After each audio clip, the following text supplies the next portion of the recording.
Assalamualaikum warahmatullahi wabarakatuh. Bagaimana kabar kalian hari ini? Kali ini kita akan belajar mengenai penyaluran sarana dan prasarana kantor. Persiapkan alat tulis, jika dibutuhkan, catat poin penting terkait materi berikut ini. Hari ini kita akan membahas terkait yang pertama, pengertian penyaluran sarana dan prasarana kantor.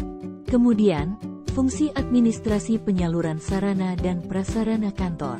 Asas-asas penyaluran sarana dan prasarana kantor. Sistem penyaluran sarana dan prasarana kantor.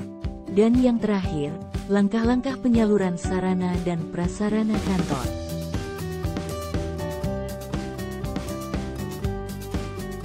Pertama, kita akan membahas terkait pengertian penyaluran sarana dan prasarana kantor. Penyaluran atau pendistribusian adalah kegiatan yang mencangkup pemindahan barang dan tanggung jawab dari instansi pemegang yang satu kepada instansi pemegang yang lain.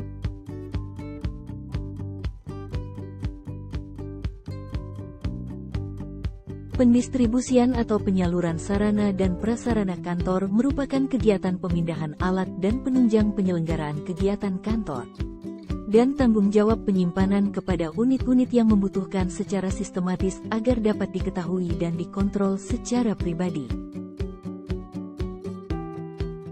Dalam prosesnya ada 3 hal yang harus diperhatikan, yaitu yang pertama yakni ketepatan barang yang disampaikan, baik jumlah maupun jenisnya. Yang kedua, ketepatan sasaran penyampaiannya. Dan yang ketiga, ketepatan kondisi barang yang disalurkan.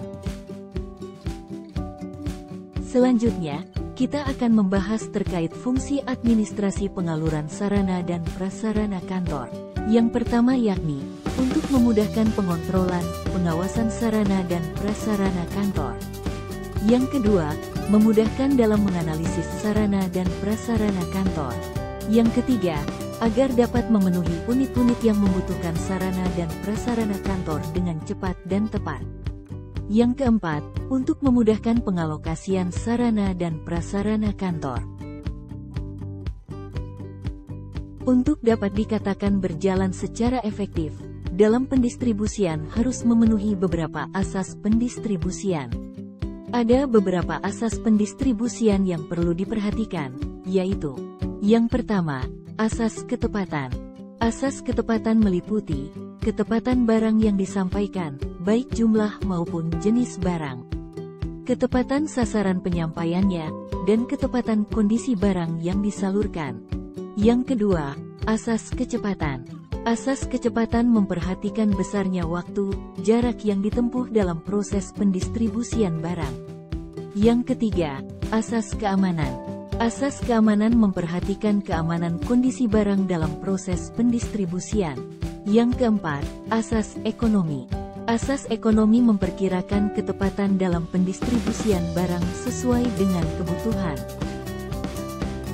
Kemudian kita akan membahas terkait sistem penyaluran sarana dan prasarana kantor. Terdapat 2 sistem pendistribusian barang yang dapat ditempuh oleh pengelola sarana dan prasarana, yaitu yang pertama adalah sistem secara langsung.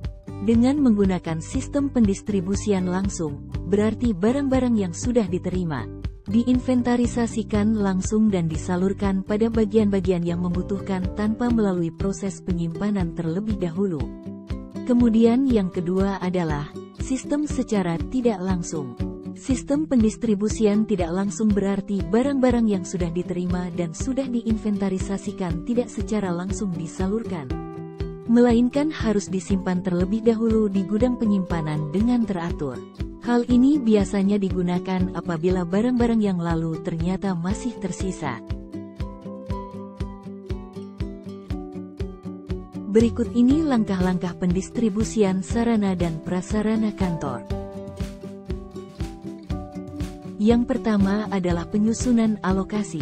Untuk menghindari pemborosan dalam pembagian, pendistribusian barang sehingga merata dan seimbang dengan kebutuhan pemakainya masing-masing, maka perlu disusun alokasi kuantitas dan frekuensi pendistribusiannya, sehingga sungguh-sungguh dapat menunjang kegiatan instruksional.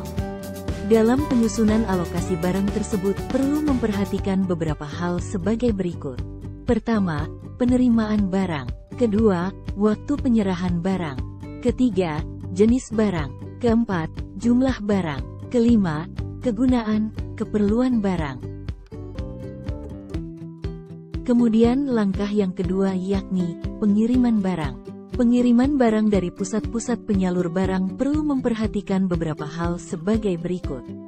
Pertama, cara pengiriman. Kedua, pengemasan. Ketiga, pemuatan. Keempat, pengangkutan. Kelima, pembongkaran. Dan langkah yang terakhir yakni penyerahan barang. Dalam penyerahan barang hendaklah tidak dilupakan untuk mengisi daftar penyerahan barang, surat pengantar, tanda terima, biaya pengiriman dan lain sebagainya. Sekian pembelajaran hari ini, semoga dengan adanya video ini mampu membantu kalian dalam memahami materi terkait penyaluran sarana dan prasarana. Tetap semangat dan terus belajar ya anak-anak.